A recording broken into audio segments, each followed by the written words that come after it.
Team India కొత్త captain Shreyas Iyer ఎట్టకేలకు తన నాయకత్వంలో తొలి విజయాన్ని అందుకున్నాడు. హరారే వేదికగా జింబాబ్వేతో జరిగిన తొలి టీ20 మ్యాచ్లో భారత్ 7 వికెట్ల తేడాతో ఘన విజయం సాధించింది.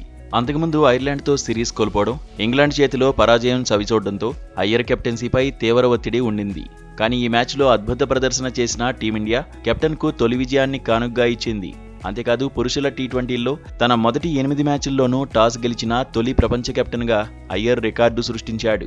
ఇంతకుముందు భారత్ తరఫున MS ధోని 2010 మే నుంచి 2012 ఫిబ్రవరి మధ్య వరుసగా 7 సార్లు టాస్ గెలిచిన రికార్డు ఉండగా ఇప్పుడు ఆ రికార్డును అయ్యర్ బ్రేక్ చేశాడు. కాగా ఈ మ్యాచ్లో టాస్ గెలిచి బౌలింగ్ ఎంచుకున్న కెప్టెన్ శ్రేయస్ అయ్యర్ నిర్ణయం సరైందేనని బౌలర్లు నిరూపించారు.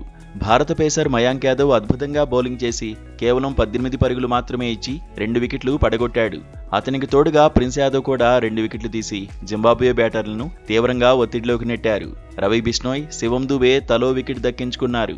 జింబాబ్వే బ్యాటర్లలో తడివానషే మరుమాని అజేయంగా 39 పరుగులు చేసినప్పటికీ భారత కట్టుదిట్టమైన బౌలింగ్ దళం ముందు ఆ జట్టు నిర్ణీత ఓవర్లలో 125 పరుగులు మాత్రమే చేయగలిగింది.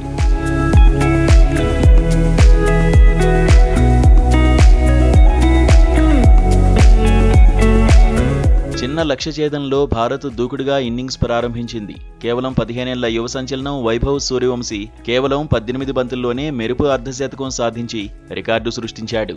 వైభవ్ అవుట్ అయ్యేసరికి 50 పరుగులు చేయగా ఆ తర్వాత కెప్టెన్ శ్రేయస్ అయ్యర్ 28 పరుగులతో అజేయంగా నిలిచి జట్టును విజయ తీరాలకు చేర్చాడు.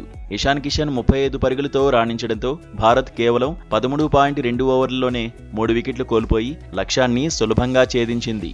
యువ ఆటగాళ్ల తెగువను, సీనియర్ల బాధ్యతను ఈ మ్యాచ్ మరోసారి చాటి చెప్పింది. మ్యాచ్ అనంతరం మాట్లాడిన కెప్టెన్ శ్రేయస్ అయ్యర్ బౌలర్లు, బ్యాటర్ల ప్రణాళికాబద్ధమైన అమలు వల్లే ఈ విజయం సాధ్యమైందని ప్రశంసించారు. ముఖ్యంగా మయాంక్ యాదవ్ వేగం, వైభవ్ సూర్యవంశీ బ్యాటింగ్ శైలి జట్టుకు అద్భుతమైన ఆరంభాన్నిచ్చాయన్నారు. అద్భుతమైన బౌలింగ్తో మ్యాచ్ స్వరూపాన్నే మార్చేసిన మయాంక్ యాదవ్కు player of the match award దక్కింది. ఈ విజయంతో ఆత్మవిశ్వాసం కూడగట్టుకున్న యువ భారత్ తదుపరి మ్యాచ్ల్లోనూ అదే జోరును కొనసాగించాలని పట్టుదలగా ఉంది.